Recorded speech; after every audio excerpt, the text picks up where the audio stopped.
Moi, ce que j'aime bien, c'est vraiment cette idée, vous voyez, de remonter le temps, d'essayer de voyager un tout petit peu dans l'espace. J'adorais Jules Verne quand j'étais petit, et quand je lisais un bouquin de Jules Verne,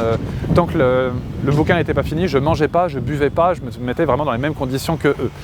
Et à chaque fois que je lisais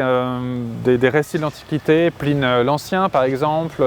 ou les lettres de Pline le Jeune, quand il raconte l'éruption du Vésuve et qu'il perd son oncle, à chaque fois je voulais mieux comprendre et marcher un petit peu dans leurs pas. Quand j'étais à Athènes aussi, et que j'étais dans l'Agora, je voyais les pas usés, je voyais les jeux des enfants qui étaient gravés sur les dalles de marbre. Et en fait, quand on met sa main sur ces choses-là, ce que normalement on ne doit pas faire parce que ça use, mais ce que je faisais quand même,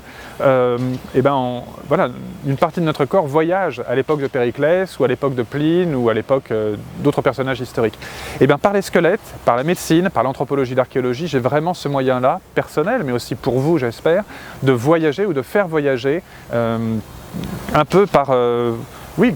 l'effet de la science, tout simplement.